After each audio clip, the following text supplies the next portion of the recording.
আজকে একটা নতুন জিনিস করা যাক, কি করছি সেটা দেখতে বলো তো, দাঁড়াও দেখাচ্ছি।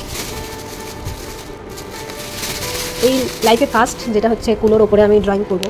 আপাতত এটাকে বাড়িতে রং করার সময় প্রাইমার দেওয়ার মতো এটাকেও আমি পুরো এই হোয়াইট তোমার ক্যামেলের ফেব্রিকটা দিয়ে পুরোটা কভারেজ করে, আর যা মেঘের অবস্থা, ওখানে একটা আমার ঠাকুমা বসে আছে, জানি না শোকাবে কিনা, তাও আমি দেবো একটু শোকানোর জন্য, দেন শুকিয়ে গেলে তার উপরে ড্রটা হবে। একদম পুরো নিউ ওপেন করলাম আমি ফেব্রিকটা, আর আমার কাছে এই মুহূর্তে কোনো ব্রাশ পাচ্ছিলাম না, তাই আমি হাইলাইটারের ব্রাশটাকে ইউজ করছি, কারণ ড্রয়িং যবে থেকে ছেড়ে দিয়েছি তারপর থেকে ড্রয়িংয়ের তুলিগুলো কোথায় এদিক ওদিক হয়ে গেছে বুঝতে পারছি না। চলো পুরোটা কমপ্লিট করে নিই, দেন আবার দেখাচ্ছি।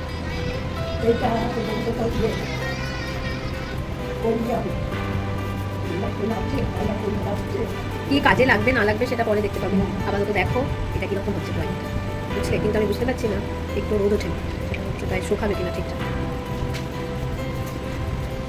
ফ্রন্টটা পুরোটাই হয়ে গেছে কভারেজ করা, এবারে ব্যাক সাইডটা করতে হবে।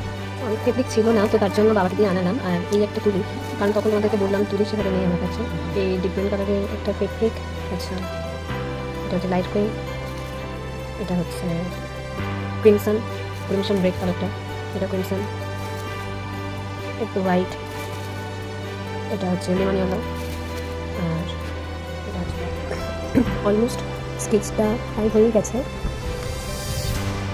কুলোর উপরে ড্রয়িং করা তো একটুখানি চাপের হবে, জেনারেলি একটা খাতার মধ্যে আঁকা আর একটা কুলোর মধ্যে আঁকা, দুটোর মধ্যে তো একটু ডিফারেন্স থাকতে, তাই না?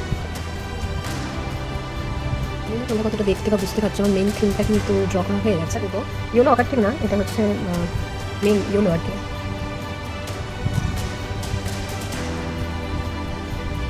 ইয়েলো অকার দিয়ে যতটা কভার করা দরকার ছিল সেটা করেছি, এরপরে লাইট ইয়েলোটা নিয়ে এর সাথে ব্যাপারটাকে মার্চ করবো, তাহলে কি মাঝখানটা লাইটের ভার্সনটা হলে সেটা দেখতে আরও বেশি সুন্দর হবে। সাইডের ফুল কভারেজটা আমার হয়ে গেছে, এটা শোখা, ততক্ষণ আমি বিটগুলো রেড কালার দেবো।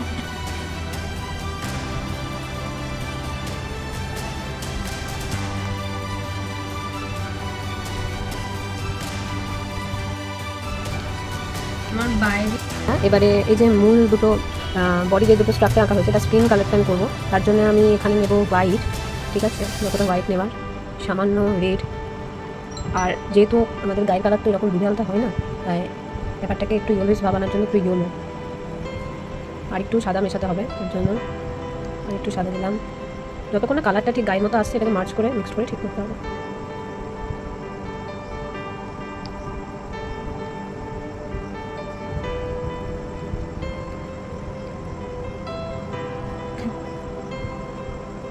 এই যে এবার আমাদের অনেকটা চলে এসেছে কালারটা, এবার আমরা অ্যাপ্লাই করবো।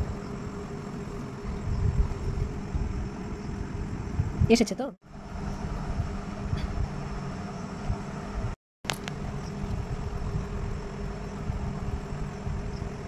এই যে বডি কালারটা কমপ্লিট হয়ে যাচ্ছে, আর ব্রাইড গ্রুমে ড্রেসের কালারও যেহেতু রেড, তো সেটাও হয়ে গেছে, তবে এটার উপর আরও কাজ হবে, আর মুকুটগুলোকে আরেকবার করে হোয়াইট কোট দিতে হলো। এবারে আমি মেন ফিগারের মানে আরও প্রমিনেন্সে যাব, আর চলো দেখতে থাকো। আউটসাইডে পাতা যেগুলো করা সেগুলো করবো।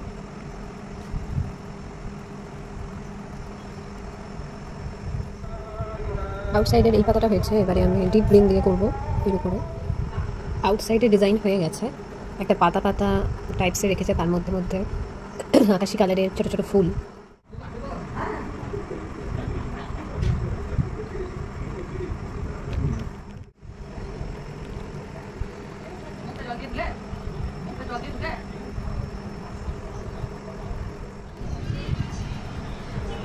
ফাইনাল রেজাল্ট যাই বলো না কেন, কেমন লাগলো অবশ্যই জানিও। লাইফেই ফার্স্ট করলাম।